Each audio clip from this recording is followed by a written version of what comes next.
G'day everyone and welcome to another Tuesday Night Live. It's time to hand over to Pete. We've got a massive show. How you going, Pete?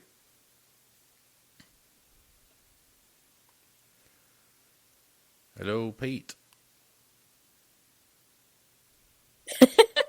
Well, that's a great start. We're doing well at the start here. Bloody hell, seriously? Where did he run away to? Oh, he's gone. Big show tonight, guys. Pete will be back in a minute. Lots to talk about. Joined by the usual suspects, Nikki and Macca. How you going, Nikki? I'm quietly amused about how professional we are. Yes, I think it's a great start to the show. I did try. It's not my fault. He was there and then he disappeared just when we started. I know. Wow, anyway, let's crack on and Peter will be back in a minute and we'll have a crack at Nikki's news. Take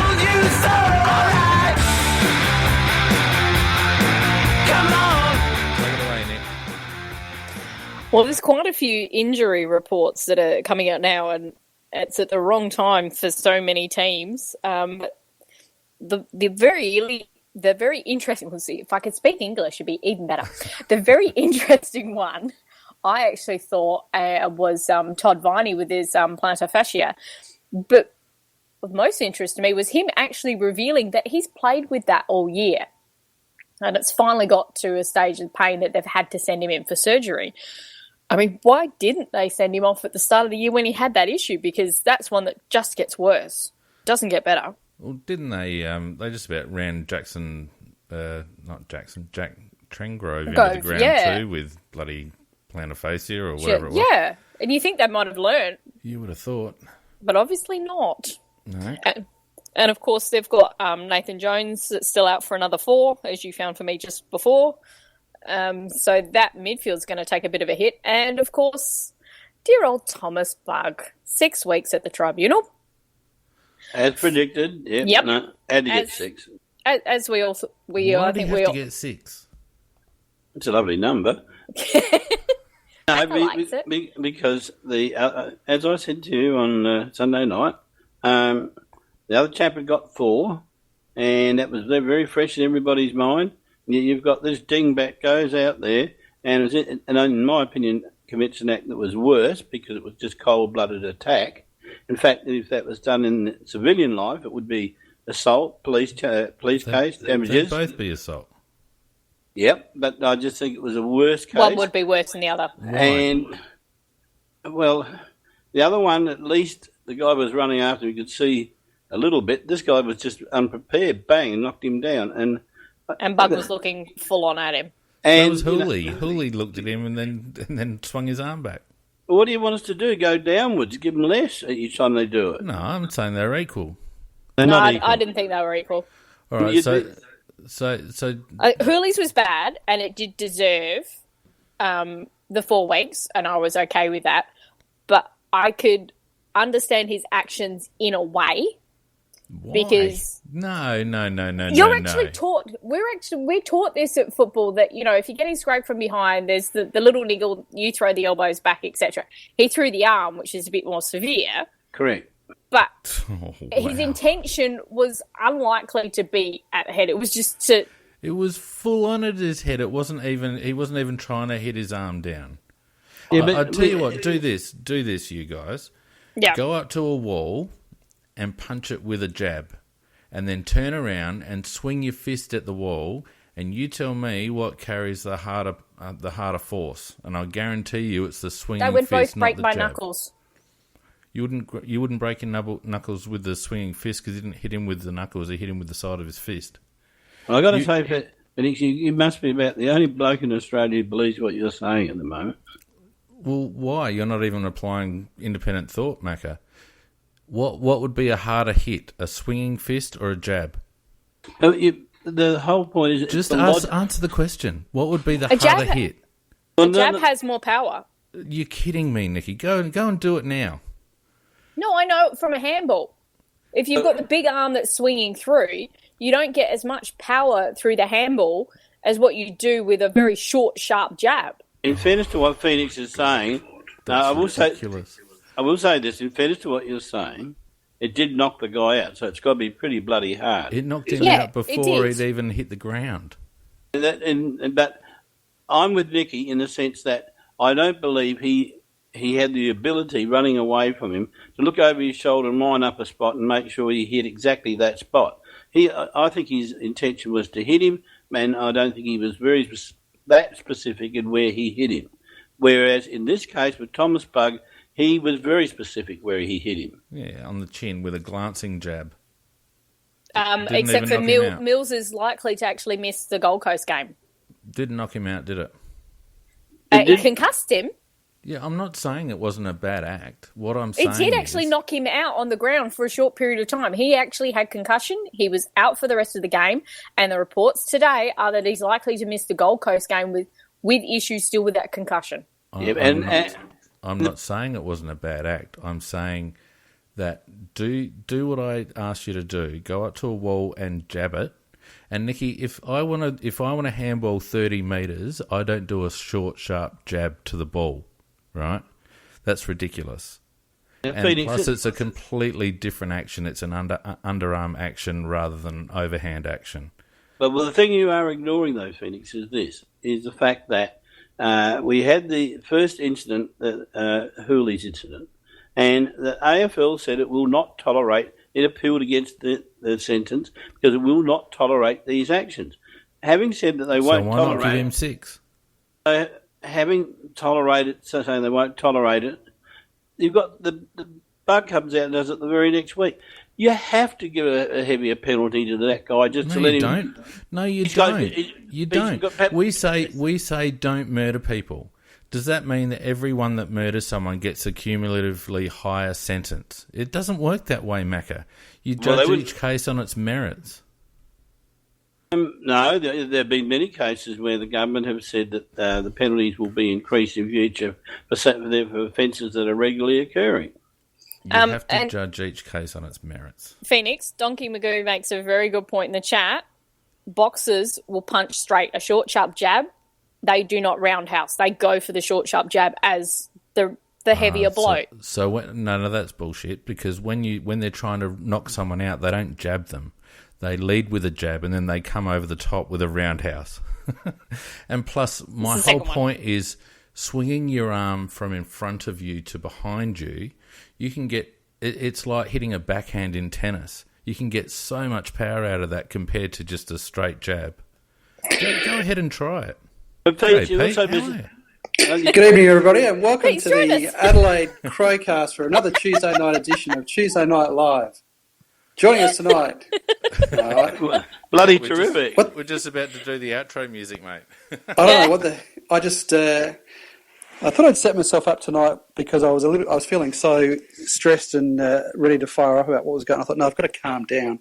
And so I armed myself with a turkey and soda, and as I was trying to balance it, I knocked the Wi-Fi off the chair, and unfortunately knocked the Wi-Fi out. But you'll be pleased to know that the turkey and soda remains intact. Yeah, priorities. Good job. Where did we get to? Well, Phoenix and I are having and Nicky. Nicky and I are, for once, on the same side, and we are actually debating very heavily with Phoenix. He cannot see why one gets 6 when the other one only got 4. Yeah, it's not a bad question. I would have thought that the only thing, the only thing that Hooley had in his favour was the fact that it was kind of the action. If you looked at the action itself, it was kind of almost like a shrug. But you see, you get into the realm then of it not being intentional, and he pleaded intentional. And so you had to. You can't really. Off the ball. So really, whoever's arguing that the 4 should have been 6, I kind of agree. I'm not quite sure why one, it just shows the stupidity of the 2 anyway. Yeah. And I think that probably once they got to 2, I think probably the way who's arguing that it should be more, Phoenix? I'm arguing that they should have got the same, whatever it was, 4 or 6. They should have got the same. So in support of your position, I think that probably my guess that maybe what happened is that they, from the 2, they probably didn't feel as though on appeal they could go up to 6. Does that make sense? Correct. So they probably thought that, definitely manifestly inadequate sentence, but probably from 2 they just went up to the lowest range of the range, which is 4. But what should have happened is they should have started off with 5 or 6 to start with. Yeah, the AFL in Hooley's case actually argued for 4 as a minimum. Yeah, that's that was their recommendation. Because I remember them actually saying that as at a minimum. Yes, they did say as a minimum. Anyway, I've said my piece on it. I don't agree.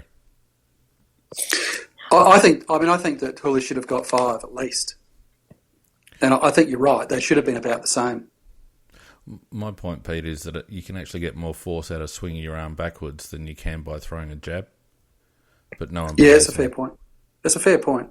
But our point, Pete, is the fact that having had the situation with Bugg Hooley and all the fuss that occurred in the preceding week, and the AFL did say they would not tolerate these instances in their game, and this idiot's come out and done it the very next week. I think you're just inviting yourself to get a heavier penalty. But, Macca, the AFL in its rules doesn't tolerate striking. There's no precedent being set here. It's not like we're not going to tolerate jumper punching anymore, which is a clear change in policy. There's never been a change in policy about striking. I understand what you're saying, but by the same token, I'm a hanging judge, so I'd just give him 6 anyhow. Well, the bloke that needs to be hanged, and I'm sure Nicky's getting to it, is Ali Fahour. Oh, yes, dear. I got that some was comments going to on be that my one. next lovely point. So the AFL's very much going for... we actually gave it to the AFL Tribunal last week, so the AFL themselves are going for almost like a back-to-back cockwomble. How the hell he has not been sacked, how the hell they actually allowed him to front the media and be all tearful and say, oh, this is not me, when he skirted that pack. He ran 30 metres to find somebody he could hit who was unsuspecting, and the fact that he's already been banned this season. And 2 years ago, he got a number, trying to remember how many games it was he actually got for jumping the fence and going after spectators because his brother got in a fracas in the crowd. Well, plus he's been done for striking already this year. He just came back from a mandatory 2. Yes, so he got the 2 weeks. So if he gets, I think, 9, he's deregistered. Yes, he will be deregistered as a player if he gets more than 9. Yeah. But that 9 I think, is cumulatively, isn't it? Or is it 9 would take him to the cumulative figure? I think 9 will take him to the cumulative figure. I think it's 11. Yeah, the other point I wanted to make about this character, if you remember the Rendell incident... Yes. And he was the one that encouraged... what's the other chap's name? Mifsud, to lodge the complaint. And I've actually posted up on the main board. It was an article from The Age that Carolyn Wilson did. And this lovely little character said that he found what Rendell said so revolting, he was amazed that Mifsud didn't punch Rendell. So obviously punching is his way of solving things. Yep. So for him to plead and be all tearful and go, this is not me, sorry, dude, you have form. And the fact that he still seems to have a role as the AFL's diversity officer, as somebody who's involved with community football, he needs to be exemplary. It doesn't matter if it is outside of his employment. In working for the AFL, you often... people who have contracts, they don't have a downtime. They have to behave a certain way on social media. They have to behave a certain way out in the community because they're representing the AFL at all times, even when they're not in official. Yep. And most employment contracts have got that clause. You do something illegal or that brings your employer into disrepute, it's immediate termination. It's not unusual in the corporate world. So it's just ridiculous the fact that they go, oh, we'll wait on the tribunal. No, he's going to plead guilty. He said he's going to plead guilty. The vision is conclusive, and they are getting absolutely smashed in every media in this state and Melbourne particularly. Oh my God, are they going after him? It has to be untenable that he is still in that position. Yeah, the situation really is that under the previous management, under Vladimir Dimitriou, we had a dictatorship. Now we've got the situation nobody seems to be in charge. I think we're all in furious agreement on this one, and this was the issue that I needed the turkey for, just to get myself calm, because otherwise I would have gone for another spray like I did last week, and I didn't want to do that. I think we're in furious agreement that it's just a pretty diabolical position that the AFL have taken, and I don't think anyone would disagree with that. They just put their heads in the sand, and they are just ducking for cover, and they're using the tribunal hearing to buy themselves some time as to how they're going to, they'll be furiously working behind the scenes to try and get some damage limitation out of this. I'm not sure how they're going to, but they'll be trying to buy themselves some time, and that's why they've gone with the tribunal line. But there's just, as Nikki said, there's just really no alternative, and it's not just a one-off. It's this is obviously a violent thug who, if he didn't do this under the guise of being a footballer, he would be he would be in jail by now, because he'd have a litany of violent offences on his record. Yep. And what he does is that he is obviously a coward insofar as he uses the football field to mask the fact that he's a violent thug who seems to enjoy going out there and belting people. So he is a nasty piece of work, and for them to have him on their payroll is appalling. Agree. PJ's raising something in the chat that I was going to raise too, and same. This throws down the whole conspiracy tinfoil hat thing, but it's it's truth. Ali Fahour is the brother of the previous Australia Post CEO. What's his first name? I can't remember, but he's a Fahour as well. And Australia Post has quite a large sponsorship to the AFL Integrity Unit. So at the moment, I reckon a lot of the damage control is relating to how they manage that particular arrangement, which is absolutely disgraceful. And prior to him being part of Australia Post, he was part of NAB, and that's when NAB came on board with the sponsorships with the AFL. Yep. So it's basically, we're going to pay you a lot of sponsorship dollars, get my brother a job, is the implication that you can look at there. And I remember that was said at the time when he got the job. The thing I hate is then you've got Mr. Progressive himself, Ron Connolly, tweeting, "Oh, gee, I wonder if his name had been Andrew Jones, whether he would be pursued with the same vigour." Yes, it would. How about this? How about if his name was Andrew Jones, would the AFL be defending him as strongly as what they are? Yeah. So you can look at that from both angles, but I get so sick of that kind of angle being taken. And when as I said, this is not the key for me is it's not a one-off incident. What I've found so surprising is the amount of football commentators who are taking a less than hard line on this. I've heard numerous people on radio today, and they're all ex-footballers who have said, a bloke shouldn't have to lose his job over this. Maybe stand him down for a while, but he shouldn't lose his job for this. And I think it highlights a really key fundamental problem that we have with the AFL at the moment in terms of their governance, is that there's too many ex-footballers in the mix and not enough corporate professionals in the mix, because the AFL continually trip themselves over with governance issues, and we saw it last year and over the previous years with Essendon. And for blokes like David King and people like Mark Allen on SEN and a few others, Ox and others on the radio, to come out and say, it was a terrible act and he should be stood down, because we can't tolerate it, but he shouldn't lose his job over it. That's ridiculous. Yeah, the one who's actually the dissenting voice there is actually Bartel. Yeah, he's been impressive. He has been incredibly impressive, and he was incredibly impressive against Hawkins, who basically said, "You need to pull your head in. I don't care if you're my mate. you do this and you have form doing that. That is stupid. And he wrote an article today in The Age, and it said to Fahour, deregister yourself.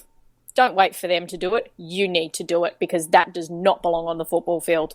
And it was a thug action. His words were incredibly strong. Yeah, the other thing too, I suppose, though, is that Phoenix is that some of the guys that are not defending him, but lessening the impact of what they think it is, come from the thug era when there used to be a lot more punches thrown in football. What I really hate is the prepared statement, the press conference, the crocodile tears, yes, that just really makes my skin crawl. And it is quite clearly, sorry I got caught, sorry that I put my job in jeopardy.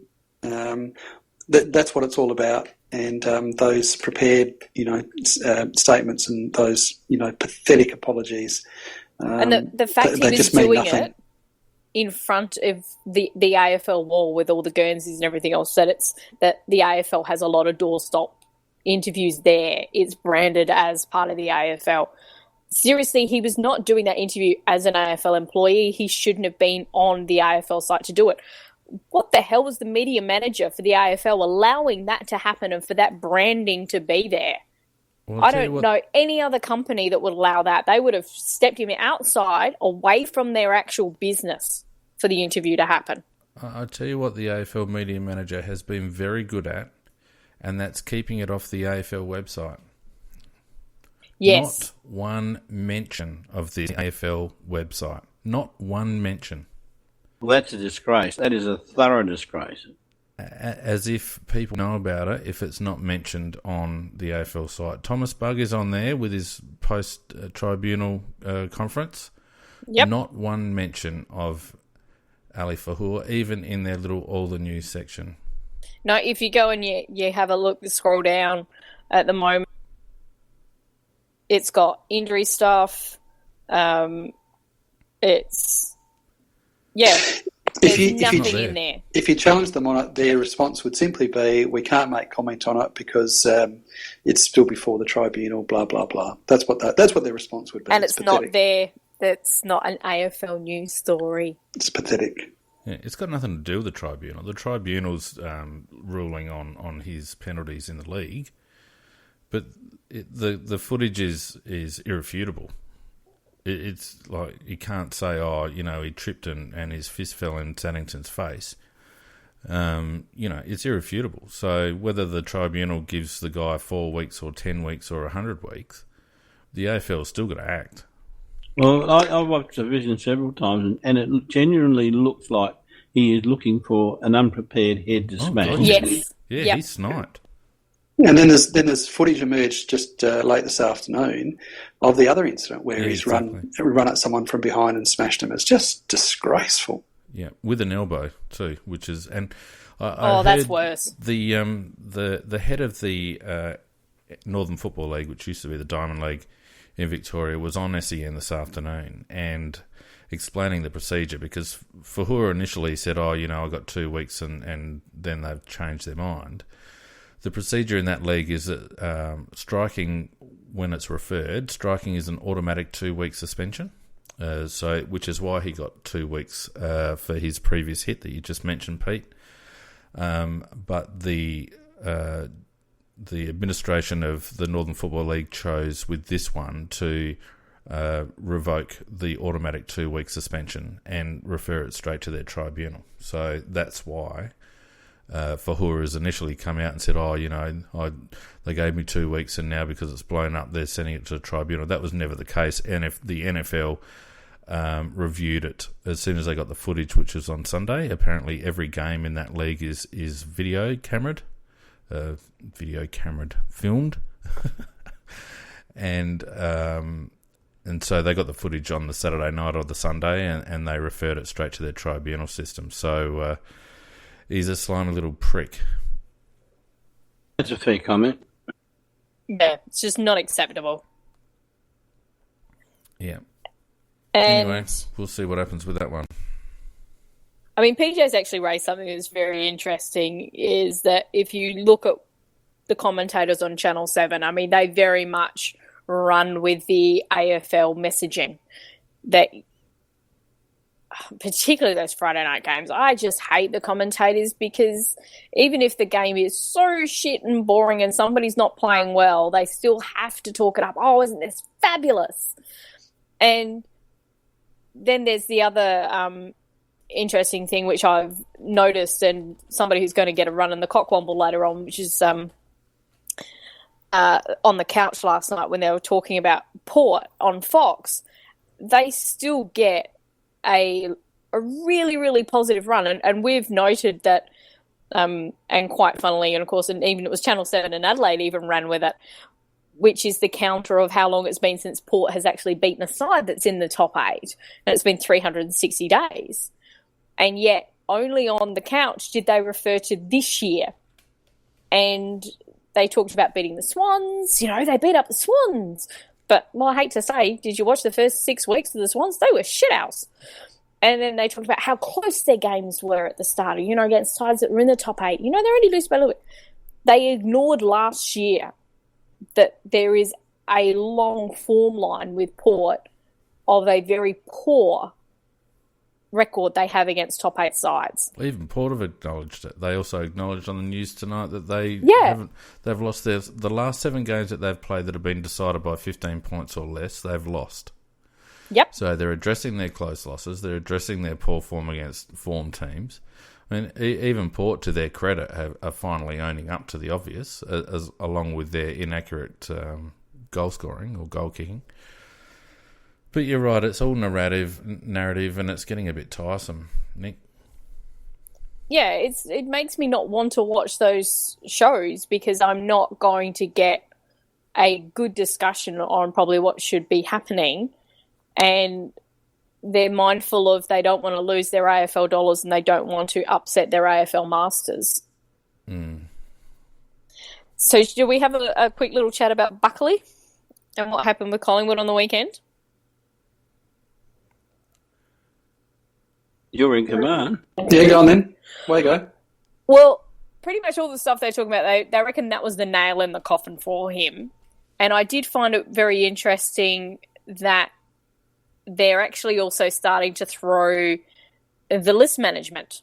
And there was some argument going on as to who's actually ultimately at fault here. Is it the coach or is it the list manager? Because if you consider their list, it's not good. We talked about it last week and we did discuss. They've got a really good midfield. That midfield is very good, but they struggle at both ends. What they said, Nicky, they got about 15 midfielders and nothing else. Yeah, pretty much. Ben Hart made a very, very good comment about the omission of Ben Reid on the weekend. Ben Reid, arguably one of the better centre-half backs or key position defenders in the comp, and certainly one of the better swingmen in the comp, can play forward and back. And the fact that the Collingwood are struggling a bit up forward, you know, Buckley came out and said that Ben Reid was dropped because Lyndon Dunn and Goldsack were in better form. Why didn't they chuck Ben Reid up forward instead of hanging that poor kid out to dry up there and putting a 10-game American convert up there? I mean, Buckley makes some decisions that... baffling. I just feel like he's very black and white, Nathan Buckley, I think. He comes across that way, the way he talks, and I like the way he talks, but I think... Yeah, same. His decision-making is very black and white. And, you know, he came out with a comment that he's since clarified, but the comment was basically, well, you know, out of the games the 7 games that Ben Reid's played this year, we've only won 1 of them, as if that was even relevant. You know, and he later watered it down. But the simple fact is, it must have been relevant to the decision, because otherwise he wouldn't have mentioned it. It was a stupid comment because it virtually implies that Reid's lost the game virtually himself. Yeah, it's all his fault. It's not the rest of the team that's around him. And the interesting thing is Jeremy Howe has actually... He hasn't said it publicly, but there's been a lot of reports of people who have spoken to him and they're starting to reveal it, that when Collingwood enticed him to come over, it was with the promise that he would play forward. Because Melbourne kept throwing him back and forward as well, and they couldn't decide where to put him. And he wanted to play forward, and yet Collingwood, they're playing him down the back. Yeah, he spent his last year with Melbourne down back, and I know he didn't enjoy it. And that was one of the reasons why he did transfer, Nicky, was under the promise that he would play up forward. But he is one hell of a good defender, I've got to say that. Yeah. Although he seems to be putting more heart and soul into it than he did when he was put there in Melbourne, because he didn't really want to play there. Yeah, I reckon Buckley's gone. Yeah, I don't reckon they can go any further with Nathan Buckley. 6 seasons, progressively worse every year, and you could argue for the first couple that he had a declining list and he needed to change the dynamic, but he's had long enough now. And he didn't change it in the right direction. I think it's not just him that has to go. I think their list management needs serious looking at as well. Yeah, I'm with you, Matt Nicky. Rendell in charge of that? Yeah. There you go, eh? Just tell a little story about how much was Matt and how much was Ogilvy. Well, I think Matt's a really good recruiter and talent spotter, Macca, but I don't know whether he's actually a good list manager. Yeah, I agree with Phoenix on that one. He, in terms of the talent spotting, and Ruse does have a bit of a point about it as well, in that it is a combination between the coach and the list manager, because the coach is the one who's saying, I want the team to play this particular way and I need these types of players. And I don't think that's Rendell's forte. So it'd be interesting to see what happens with Buckley. If he goes, are they going to try and headhunt an existing coach, or are they going to go with someone like a Scotty Burns who's untried? That'll be very interesting to see how that plays out. Yeah, no, the talk is that they would try to get somebody like a Clarkson or one of the big names along my. They probably wouldn't get them, but being the egotistical, we are the big club, Collingwood. That's the sort of way they're thinking. Yeah, they have to get somebody who's going to give them success very quickly, because they won't accept anything less than that. And I'm not sure who's out there to do that. Yeah, that's the point I'm making. Is Longmire going to leave Sydney? I don't think so. Is going to leave Hawthorn? Well, there could be issues there. There's still some issues that are bubbling around with Clarkson and his attitude. Yeah, well, there is possibility there, actually. That they might be able to entice him out. But should we end? I'll just want to end on a lovely fun note. We did talk about a little bit on Sunday, because the game happened on Sunday, which was Brisbane's win over Essendon. And I think it's the years is finally catching up to Essendon. Their year out for most of those players. What I really liked was Fagan disappearing, hiding from the cameras part the way through the last quarter when a Brisbane player did a bit of a stuff up. And he was on the couch last night, and he even clarified it in the after-match post-interview as well, after the game. And he said he really wanted to swear, and so he just snuck down so he could. And they had some further vision of him popping back up again. And he's still mouthing off a bit, but it wasn't words that you could figure out what they were. Yeah, I actually saw the vision of that, and at the time the commentator said he can't stand watching it in like in a fearful fashion, but it wasn't that at all, Nicky. It's what you just said. Just one final thing. Sorry, Pete, go on. No, I was going to say it was interesting. Just by happenstance, I watched the last quarter of the Essendon-Sydney game last week, and then also I saw the last quarter of Essendon and Brisbane this week, and just astonishing that two weeks in a row Essendon could be 4 goals up and blow that kind of lead with 10 or 12 minutes remaining. It was you just really wonder how. You just couldn't make that up. No, I watched the game, and they just couldn't go with the run that Brisbane had in that last quarter. And, but also kudos to Brisbane. They just kept persevering. Even when they were down, they didn't drop their heads. So talking to the chat at the moment about the Western Bulldogs offering Jake Lever $4 million over 5 years. I want to know where they're getting that money from. CBA. What are they going to do? Yeah, every club would have money to chuck around. I mean, and they're all chucking it at him. So, I've always thought that he would stay, and that was certainly indicated to me by a couple of sources that he'd certainly be staying, and so I'm sitting on that one. I think he'll be fine. I think that they're just working their way through a contract. He'll get offered more, obviously, because he'll get an extraction fee as well. But I think he's happy here. I think he's settled here, and I think provided they give him a decent offer, he'll stay. Yeah, I see it the same way, Pete.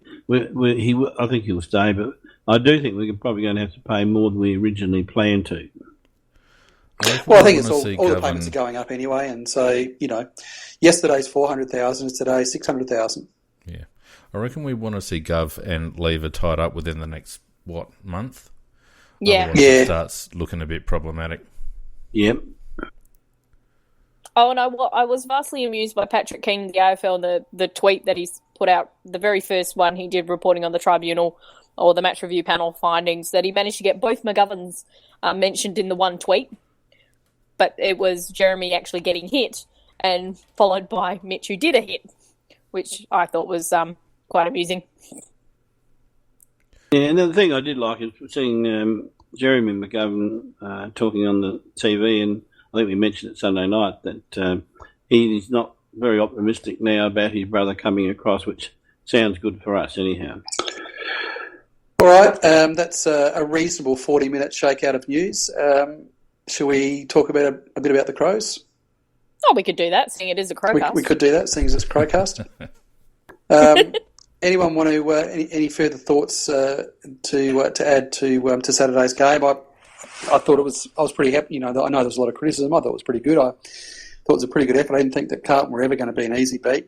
They'd set up structurally very, very well against a lot of sides, and they've played some good football this year, and they've had some excellent wins. And I honestly thought that anyone thinking that we were going to go over there and win by a lot was badly mistaken. They've been a very, very competitive unit this year, Carlton, and they are very, very well drilled. And they had all the momentum in the last quarter. They hit the front by a point. They had the crowd behind them. They had it, and we were able to arrest that and steal a 12-point win. I thought it was a pretty good effort. Now, Phoenix was actually glowing about JJ on the Sunday cast, and I think he was right that the players who really stood up for us in that last quarter were JJ, Matt Crouch, and Hugh Greenwood, and that is actually great news for us.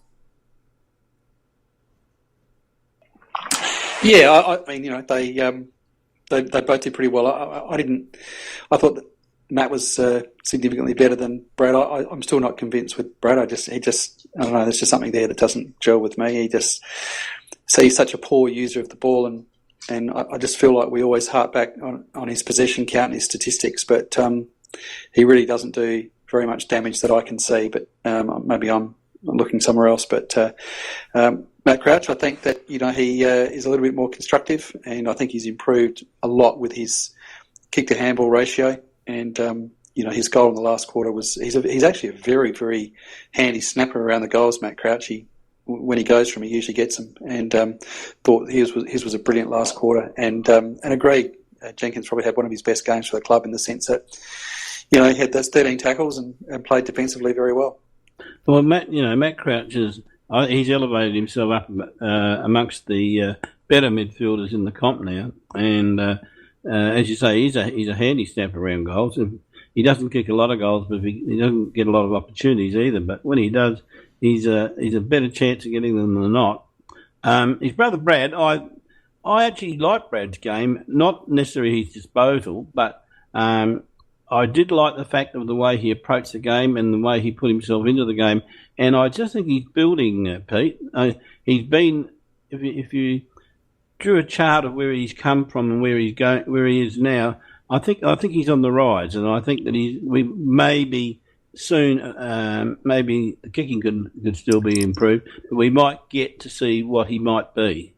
Yeah, he's building like the new hospital's been building. It's been going on for a long, long, long time. But it's going to be excellent when it opens. Yeah, and I'm sure that once it eventually opens, it'll be fantastic. But this is a long time in the planning, and at the moment, he just looks to me like he can better kick the football, which is you don't rush perfection. Come on, okay. Pete, you don't rush perfection. I still think he'll make it before the hospital. Let's hope Hospital's supposed so. to be September, so that's finals time. So if the two could go around about the same time, that'd be most Yeah, handy. that'd be good. That'd be great. That'd be good. Yeah, I There think, we go. So we've got a new nickname for Brad. He's the RAH. yeah. I'll tell you, can I just think? I was thinking about one player who I thought had a bit of a stinker. Not a stinker, but I'm just a little bit worried about his form. Was Rory Laird? He just, to me, dropped off a bit against Hawthorn. Some of his disposals against Hawthorn was rubbish, and just feel as though he's dropped off a little bit. Is that just me, or am I being a bit harsh? No, we talked you're about right. that on Sunday night. Did we? Yeah, last two, his first halves have been very, very, very average. He's got a little bit better as the game's gone on, but they're not at the standard that he was at. Just for going by the name Rory too, I just got to say to you, Pete, I know you're that big Atkins man, but by God, he stunk it up something shocking on the weekend. Yeah, he hasn't been in great form, Rory, and look, I was always a fan of his talent, but I mean, he's got to maintain it, doesn't he? I was always a fan that he'd make it into the side and all the rest of it, and so I love to see him play well, but I'm not immune to criticism in relation to his play. And he's just had a very disappointing few weeks, and where is he at? Is he about 30, 40 games now? So he's just in maybe a little bit of a funk, and I think that he just hopefully they'll back him through it, and he'll push past that 50 game mark. It's not talent, Pete. It's not talent. He's got heaps of talent. It's just a matter of application and prepared to get a little bit hurt sometimes to get the ball. No, I disagree, Backer. I think you can put it down to a little bit of a drop away in terms of his execution and he had that horrible game a couple of weeks ago where what did he have, 12 or 13 turnovers?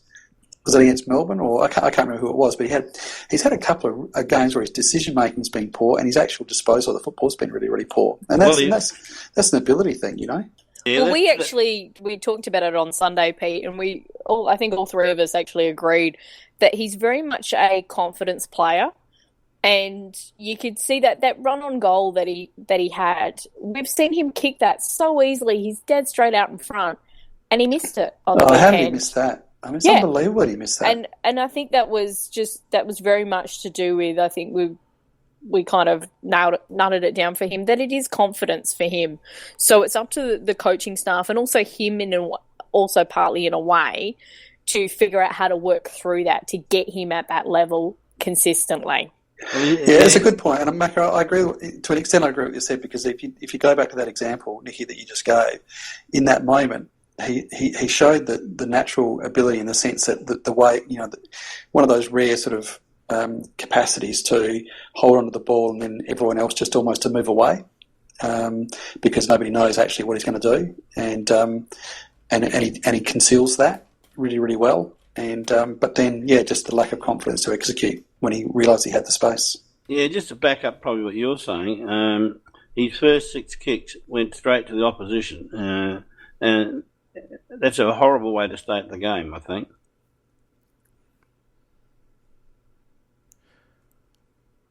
Yeah, I think our general consensus was that it was an ugly win, but it was a good one. Yeah, I thought it was a good win. I really did. You're going to get games like that in finals, and that's the one thing we've lamented about the team, that when we kind of get games like this, we haven't really gone on and won them. We tend to have lost them, and that's where our issue's gone. Because Carlton have a very good midfield, and I quite liked how we defensively set up once they got the ball to really negate Cripps, especially because he's their extractor, and we stopped that. And it was great to see that we had a different midfield set up defensively, which we haven't for a while. So I quite like that. Don't forget, it's only been a few weeks since they shut down and beat GWS, and so they are not a rubbish team by any stretch of the imagination. And look, we have on this podcast we've called for it a number of occasions where we've said, where has there been a situation where we've been in that that sort of close game and we fought hard and scrapped and just got over the line, and that was an example of them being able to do it. And so, good on them. And how much worse would we be feeling if they'd come away with a loss? Didn't they beat Geelong as well? I think they might have. Yeah, I think Geelong might have been one of those they beat as well. They've had some good wins, and as I said, they set up really, really well. Yeah, so then as you said, they're not a hopeless side by any means. They're a side that's emerging in the sense that I think they've got a very good coach there in young Bolt, and I think he's he's learnt his trade very well, and he started them off with a very, very good defence, and he'll build through the draft and trading with the other positions. So who comes out? Who comes out from that side? Because we do have a couple down, and we do have a couple available in the twos. What do you reckon, Pete? What are the likely changes apart from Hartigan, obviously? Yeah, well, I think that he's out 4 to 6. There just seems to be a sense that Otten will come straight in as a like for like. So I think you could probably mark that one down. But he's not a like. That's the thing. We talked about this for the Bulldogs game. So if we kind of switch and actually think for Bulldogs, if they've got 2 big talls, as Phoenix pointed out on Sunday, and if they bring in their third one, we're completely stretched in that backline, which means Lever has to man up on somebody. And as we saw from Curnow, that's not a good idea. Well, in terms of what we've got, put it this way, in terms of what we've got, who else is a like for like for Hartigan? Keith is the obvious. Yeah. Yeah, they're not going to bring in Keith. They're not going to bring in Keith. Well, yeah, they might not, but why won't they? Because they'll stick with Otten. Because I think that he's had a good season, and actually he's pitched in up forward, but actually he's a defender, and so they'll see that as the easy fix. Well, they've got Boyd and Redpath up there. Otten doesn't match up well on either of those two blokes. Keith is a much bigger and more agile defender. And quicker. And can turn. He's the perfect replacement for Hartigan, and probably should be Hartigan's understudy in that role. They should roll the dice. Which, if you go to the SNFL, Hartigan... Sorry, what was that term you just used for Adelaide selection? Yeah, I know. I'm not saying they will. I'm not having a go. I'm not having a go at you, mate. But honestly, the Adelaide selection panel would be the least likely in the AFL to be rolling the dice on anything. Yeah, I think Pete's right. They won't roll any dice. So that's not saying they shouldn't, and I'm not saying I disagree with you at all. But they're just so predictable. That's the problem. See, it's very interesting at the SANFL when you watch the players go. So the players who aren't playing the SANFL side, when they go out and they go and talk to the SANFL players at those breaks, Hartigan is always the one that's having a chat with Keith. And so I think we have already earmarked that that's his spot, in a way. Well, I hope. I mean, look, I would. Don't get me wrong, Nikki and Phoenix. I would absolutely love to see him get a crack. There's no doubt about that. I just think that we're just so conservative, and we're just so, conservative is the only word for it. In the way that we go about selection, and Pike has this obsession with keeping the same group together. Well, what he's got is in the paddock there. He's got a guy that's been playing with that group for the first 12, 13 rounds of the season. And so he can go back to, someone that's been in that system for that 12 or 13 games. It makes you wonder why you have a squad of 42, because what you end up with is 28 blokes that are in the mix, and the other blokes looking at their contracts. Yeah, I agree. That's a whole different discussion. But I think it's a discussion worth having, because when are they going to give Duday a game? Well, he had an excellent game. By all accounts in the SNFL. But Damp Squid actually raises a really interesting point, and this may contend with that the Bulldogs might actually have to change up their team and not go with those tools, because it's 80% chance likely of rain. We're pretty much having solid rain all this week. Are you going to go in with 3 tools? It's overrated, that fact, because Agree. Because tall players are still tall in the wet, and when it's a hack kicking game because it's all wet underfoot and the skills are bad and all the rest of it, nothing better than having a big tall Tom Boyd up forward to take a big grab for you. So I don't reckon that has any bearing whatsoever. Agree with that thing. Here's one for you, Nicky. I think it was Beckley listening to him tonight. Said that he would be bringing Tom Duday, whatever, however you pronounce it. Duday. Rhymes with 2 day. Yep, to take Hartigan's role. What do you think of that? I would go with Keith Tom's... I'm not sure whether he's quite tall enough yet for those particular players. But I would love to see Tom actually get a chance. I think he's just been super consistent in the SNFL. But whether you would want to bring him in on those monster key forwards that they have, or somebody who's a little bit shorter. Well, Bickley's still very close to the club there, and he gets a lot of info. So I would predict Danger would stay. I don't take anything Bickley says at face value anymore. Duday comes in for Kelly, and Kelly's not going to get dropped. Yeah. So, is there any other likely outs, do you think? well, Beach is probably on the cusp, even though I'd like to see him get another one. But and I think he will. Wouldn't be surprised if Charlie's ready to go, they might opt for Charlie. Well, Beach is playing Lynch's role, so they haven't got anybody else to bring in. So I think. I don't know that he necessarily deserves another game on his last performance, but I think he will get another game. Yeah, I think he will because of Lynch still being out. He's not really playing Lynch's role. He's playing Lynch's position. Yeah, correct. But he's certainly not playing Lynch's role as such. No, I think the players actually so. said that him and Tex were sharing Lynch's role. Correct. It sounds to me like out Hardigan in Otten. That's just what it just seems to be the easy fit. I reckon Charlie might come in for Millerer. Oh, sorry, yeah. If Charlie's fit as well, yeah, he'll come in. Charlie, no, he's been declared fit for this week. Yeah, I'd say. Yeah, so Miller would have to be Wayne's on the not looking good because he was there in the first quarter, he was there in the last quarter, but he disappeared for 2 quarters.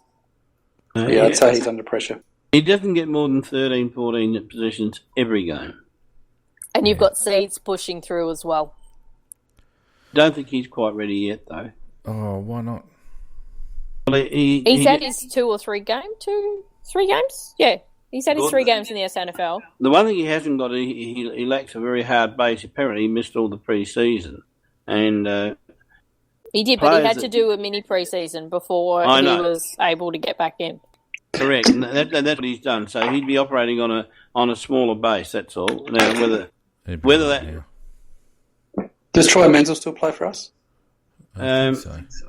He does, and from somebody who was at the game said we actually didn't use him on the wing and the midfield like we had previously. He was stuck at half forward, and we didn't. And the ball wasn't coming down there very often at all. I think they've given up on him.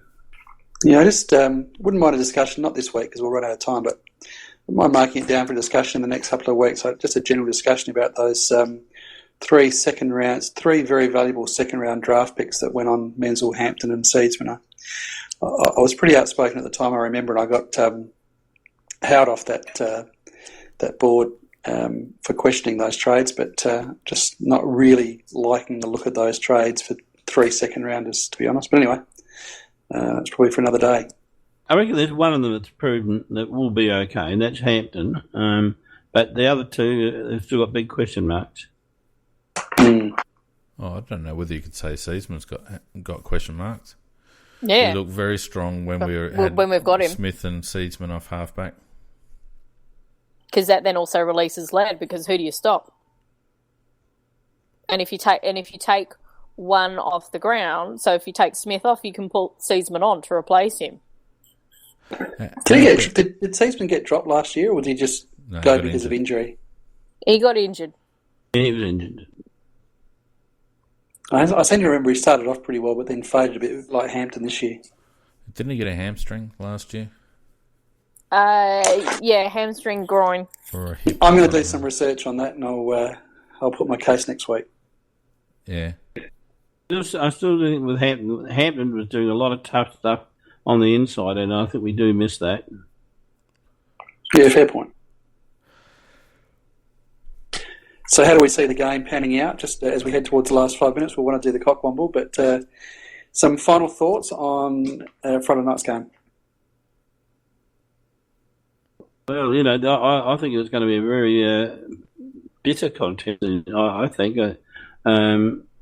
This is really a make it or break it game in many ways for the Dogs, I think. That their form hasn't been particularly good, and they certainly don't look like a contender for the 4, and they got to, and if they keep losing, they won't be a contender for the 8 either. And I think they'll be very desperate.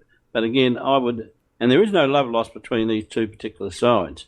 But I think that we will be just as determined as they will, and I think we are in slightly the better form. We've got the home ground advantage, and I think we might scramble to a pretty narrow victory. I have not been convinced on the Bulldogs for quite a while this year. They just don't look like they have it. They're not the same team as what they were last year. That even when they weren't playing that well last year, you could see something was going on with that team. This year, not at all. And the fact that West Coast, with all those players out that they had and the run that they lost, particularly off of half-back, the fact that they managed to win that game tells you an awful lot more, I think, about the Bulldogs than it did about West Coast. I think I want to say about the game, sorry, and I omitted to say that, if Don Pike does not put a stopper on Johansson, I will want Don Pike's head and kick him out of the club, because if he allows him to get running and cause havoc when everybody else is shutting him out and making him into a useless player, I would absolutely not want Don Pike as our coach. I want to take you to task on something you said, Nicky. Western Bulldogs are the same team they were last year, almost to a man. In fact, they're probably stronger than they were last year, personnel-wise. Yeah, but their intent. That's what I meant. I was getting at. Yeah, what I'm getting at is that you don't lose talent overnight, and they're now in season-saving mode. And I can imagine that at that club at the moment, Beveridge is invoking the "do it for Bob" mantra to try and get his disjointed team all back on the same page. And Friday night looms as a massive danger game for us, in my opinion. Western Bulldogs have always matched up well against us. We both try to play the same game style. I don't think you'll see Beveridge try to shut us down. I think you might see Beveridge just try to outplay us with game plan. It's going to be free-flowing, notwithstanding the weather, and I don't think we're going to win. I'll take that one step further, Fane. We can't win this game, and we won't win this game. And the reason that we won't win this game is I absolutely hate and detest these games. And these are the games where, as you rightly point out, a team comes over here with their season literally on the line. And not a bad team, a really, really good team. A team that will be in absolute, us against the world mode at the moment this week. And they'll be batting down the hatches, and they will be, as you point out, it's season-saving stuff. And so, when a team comes over here with that kind of motivation, I just can't, with the way that we have been this year, when we've had, strong pressure applied by desperate teams, we are found wanting, and I don't think we'll win. But the thing is that they've had those kind of games this season, and Beveridge has tried so many different things. He's dropped senior players, he's pulled other ones back in, and he's done all this stuff that worked last year, and it just has not worked this year on this team. They just don't have the intent that they had last year. Time will tell. Don't forget, they finished, what did they finish at the end of last year, 7th or 8th? They finished 7th, but they won more games than what they're likely to win this year.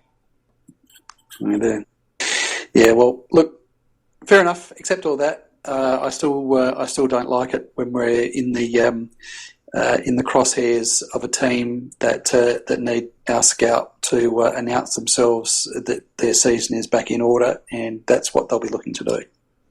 Yep, it's the type of game that will kickstart their finals campaign. That a massive win on the road gets them all back jumping up and down, because they're an emotional bunch down there at Whitten Oval.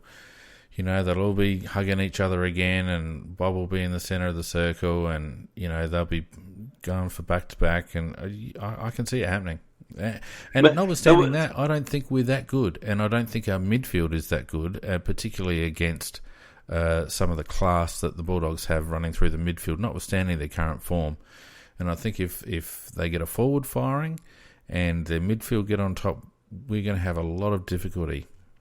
The one thing that we haven't said, though, is the fact that the boys are also dedicating this game to Phil Walsh as well. So, they've got this. We'll do it for Bob, and we've got. I think that could be negative. Yeah, I agree.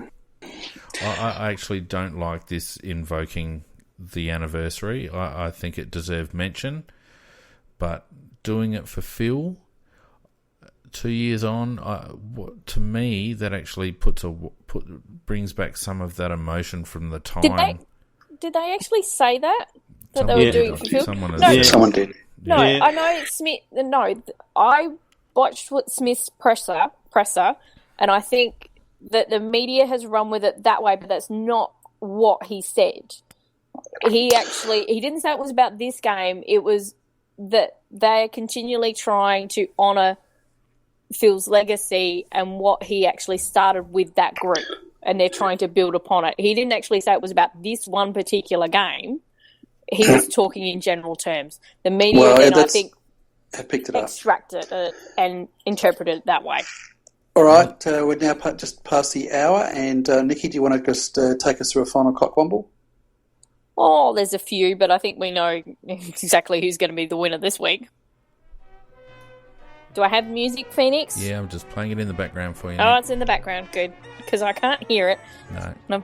I'm very upset with that because I like that song. So I think David King for On the Couch neglecting the fact that there was an entire year worth of stats he decided not to mention to do with Port not being able to beat top 8 sides. I think Kane Corns definitely deserves a mention for trying to build up this absolutely fabulous rivalry that's going on between Richmond and Port, which I don't think Richmond are aware of at all. I'm not sure Port is either. Or care about. Yeah. We can't deny it, though. Just ask Kane. Can't deny it. I know. I think we actually also need to nominate Port just for, oh my God, that last half was hilarious.